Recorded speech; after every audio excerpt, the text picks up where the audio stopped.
Most popular Hollywood movies of all time, but beneath its cheerful facade lies a tale of tragedy, mysterious injuries, and eerie coincidences. And now, with the release of Wicked, we're revisiting Oz, but the shadows of its past are harder to ignore. Strange signs suggest that the curse might not just be a relic of history. Could these films, steeped into witchcraft and magic, maybe invited something even more dark? And since the new Wicked movie is coming out, we're going to find out what the connection between these two are and if these movies are cursed. Let's start with the 1939 production of The Wizard of Oz. On the surface, it's a beloved classic, but its creation was nothing short of a nightmare. Cast members were injured, hospitalized, and even traumatized. So let's dive into the details of this because it's absolutely wild. Let's start with the Tin Man.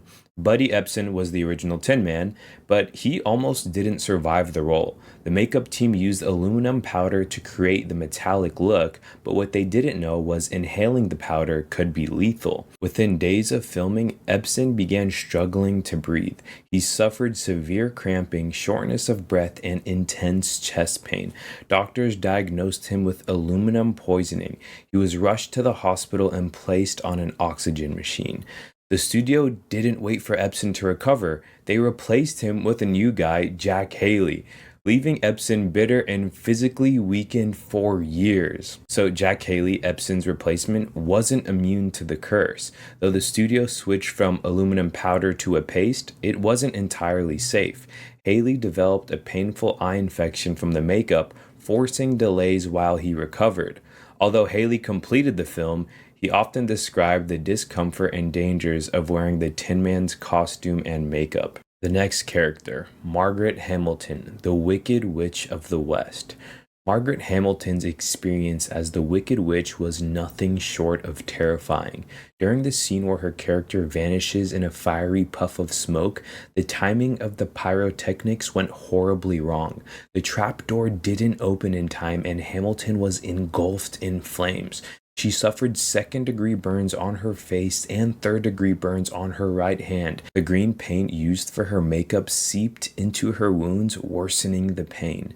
Hamilton went on for 6 weeks to recover in the hospital. Now, when she returned to the set, she refused to participate in any scenes involving fire.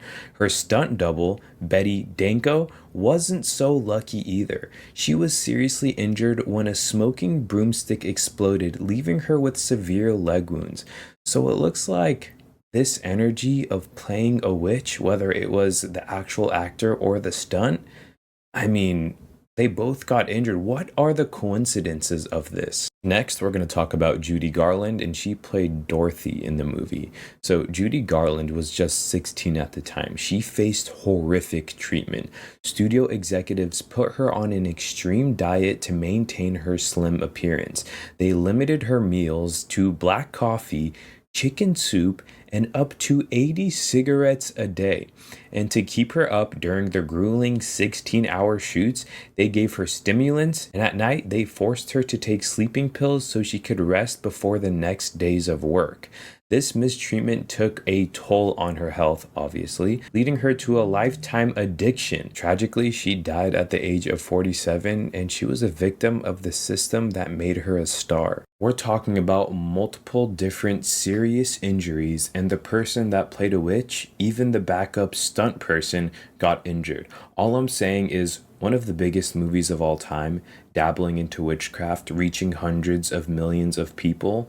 Was this a sign? Because now we're going to get into Wicked, and it may have been. So let's fast forward to today. Wicked tells the story of the two witches of Oz, but even before its release, the signs of the curse were resurfacing. So fans have that this doesn't look healthy, and the parallels to Judy Garland's treatment in The Wizard of Oz were hard to ignore because we saw how she was treated.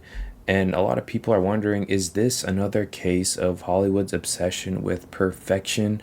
Or is this something more sinister at play, like supernatural, dabbling into the witchcraft? I mean, just taking a look at Ariana Grande before and after, it really is just hard to ignore. And it's not just her. If it was just her, maybe it could be an exception. But if you look at the other witch, who Cynthia Erivo is playing, the signs are also pretty scary as well. I mean, it's dramatic weight loss, and people are wondering what's going on. Is it just for the movie? Is there something going on? And really, no one is saying anything about it. And that's why there are so many conspiracies happening because these two movies are linked to each other. It's this similar story. And now people are wondering, is it actually cursed? Also, don't you find it a little interesting how Ariana Grande is playing a witch when she is a witch? Ariana Grande has admitted multiple different times, and I'm going to show you a clip right now, but she has admitted that she is into witchcraft. She's very open about it, it's not a secret, and she does tarot card readings, the whole nine yards. I feel like we've covered a lot. As Chris Martin said. Can you do a tarot card reading for me? Oh my God, I wish I brought them. Yeah, what is What are you just walking around set looking to do readings Every for people? day. No, they come to me. Oh, interesting. They come to me. You are a witch? I am indeed. The witchiest witch. Something happened recently that I actually couldn't wrap my head around. I need to remember it. I need to remember it. I mean, to be fair, you couldn't wrap your head around it, so It was the witchiest thing. Yeah, I couldn't, and I didn't. I forgot it. clearly just keep Wait. going. Not a lot of people know that, and it trips me out. I feel like there is some type of energy that is going on with this movie and previously that when you dabble into the dark side of the supernatural, when you start to do things your own, when you start to play God instead of looking up to God and believing in God, and I'm talking about Jesus, I'm not talking about any other gods. I believe when you start to invite dark magic, when you start to invite witchcraft, it can bring upon these dark forces in your life. And